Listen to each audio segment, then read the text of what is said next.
ஏரியில் வண்டல் மண் அள்ளும் பிரச்சனை தொடர்பாக திமுகவினர் ஆர்ப்பாட்டத்தில் ஈடுபட்டுள்ளனர். அதன் நேரலையை பார்க்கலாம்.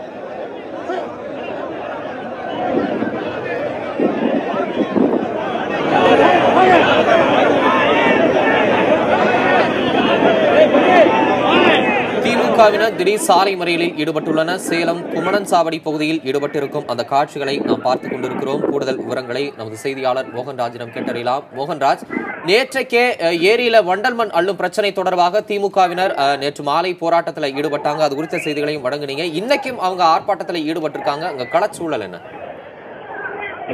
தமிழ் தமிழரசன், தற்போது சேலம் கோவை தேசிய நெடுஞ்சாலையில் உள்ள மகுடஞ்சாவடி என்ற இடத்தில் திமுக மேற்கு மாவட்ட செயலாளர் SR சிவலிங்கம் தலைமையில திமுகவினர் 100க்கும் மேற்பட்டோர் மறியல் போராட்டத்தில் ஈடுபட்டிருக்காங்க.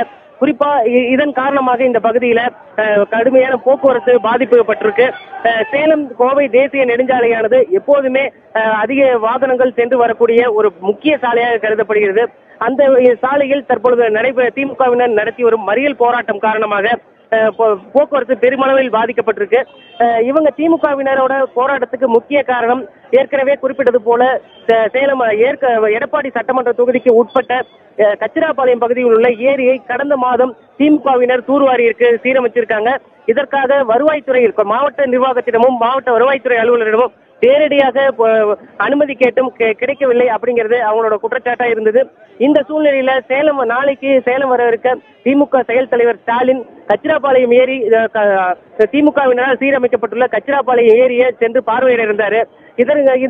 இதற்கிடையே நேற்று முன்தினம் அவசர கதியில ஒரு அனுமதி வழங்கப்பட்டிருக்கு. அந்த அனுமதியின் அடிப்படையில அதிமுகவினர் கச்சிராபாளையம் ஏரியிலிருந்து மண் அள்ளும் பணியிலே நேற்று தொடங்கினாங்க. இதற்கு எதிர்ப்பு தெரிவித்துதான் இந்த போராட்டத்துல நேற்று காலையிலேயே தொடங்க இருந்தாங்க திமுகவினர். இருந்த போதிலும் பேச்சுவார்த்தைக்கு பிறகு போராட்டம் தற்காலிகமா விலக்கப்பட்டது.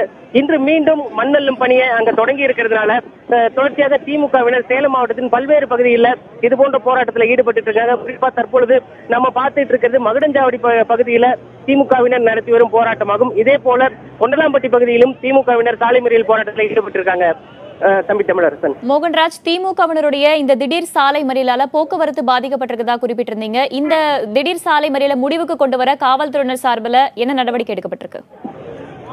நேற்றைய தினம் பேச்சுவார்த்தையின் அடிப்படையில உடன்பாடு எட்டியதாக திமுகவினர் கலைந்து சென்றனர். இருந்த போதிலும் அப்போது பேசிய மேற்கு மாவட்ட செயலாளர் SR சிவலிங்கம் கூறிய முக்கியமான விஷயமானது, நாங்க கோரிக்கை வைத்ததன் பேர்ல மண் அள்ளும் பணி விலக்கிக் கொள்ளப்பட்டிருக்கு. அது மட்டுமல்லாமல் நாளைய தினம் மண் அள்ளவும் தடை விதிக்கப்பட்டிருப்பதா மாவட்ட நிர்வாகம் உத்தரவாதம் அளித்ததன் பேர்ல தான் நாங்க இப்ப கலைஞ்சு செல்றோம். ஆனா மீண்டும் மண் அள்ளப்பட்டால் நிச்சயமாக நாளை போராட்டம் நடத்துவோம் அப்படின்னு ஏற்கனவே நேற்றைய தினம் அறிவிச்சிருந்தாங்க. அதன் அடிப்படையில இன்றைய தினம் மீண்டும் அந்த மண் அள்ளும் பணி தொடங்கி இருக்கிறதுனால திமுகவினர் இந்த போராட்டத்தில் ஈடுபட்டு இருக்காங்க. ஏற்கனவே அவங்க அது போல அறிவிப்பு கொடுத்ததுனால காவல்துறையினர் பரவலாக குவிக்கப்பட்டிருந்தாங்க. குறிப்பாக இந்த மகுடஞ்சாவடி பகுதியில சேலம் மாவட்ட காவல் கண்காணிப்பாளர் ராஜன் தலைமையில இன்று காலை முதற்கொண்டே 500க்கும் மேற்பட்ட காவல்துறையினர் குவிக்கப்பட்டிருந்தாங்க. அது மட்டுமல்லாமல் பிரச்சனைக்குரிய பகுதியான கச்சிராபாளையம் பகுதியிலும் ஏராளமான போலீசார் குவிக்கப்பட்டிருக்காங்க. அதே போல ஏற்கனவே திமுகவினர் குறிப்பிட்ட பல்வேறு இடங்களில் காவல்துறையினர் முன்னெச்சரிக்கை நடவடிக்கைகளை மேற்கொண்டிருக்காங்க. தற்பொழுது இந்த மறியல் போராட்டத்தில் ஈடுபட்ட திமுகவினரை கைது செய்யும் பணியில காவல்துறையினர் ஈடுபட்டிருக்காங்க. இன்னும் சற்று நேரத்தில் இந்த கைது நடவடிக்கை முடிவுக்கு வந்த பிறகு மீண்டும் போக்குவரத்து சீராகும். வேதவள்ளி. மோகன்ராஜ், இன்னும் சற்று நேரத்தில் கைது நடவடிக்கை எடுக்கப்படும் சொன்னீங்க. நேற்றைக்கும் மறியல் போராட்டம் நடைபெற்றது. அது மட்டும் இல்லாம பேச்சுவார்த்தை ஏறக்குறைய 4 மணி நேரம் நடைபெற்றதாகவும் குறிப்பிட்டீங்க. இந்த பிரச்சனையை முடிவுக்கு கொண்டு வர காவல்துறை நிர்வாக தரப்புல இருந்து பேச்சுவார்த்தைக்கு ஏற்பாடு செய்யக்கூடிய சூழல் அங்க இருக்கா? இந்த பிரச்சனையை பொறுத்தவரைக்கும் நம்ம சற்று ஆழ்ந்து பார்க்க வேண்டும் தம்பி தமிழரசன்.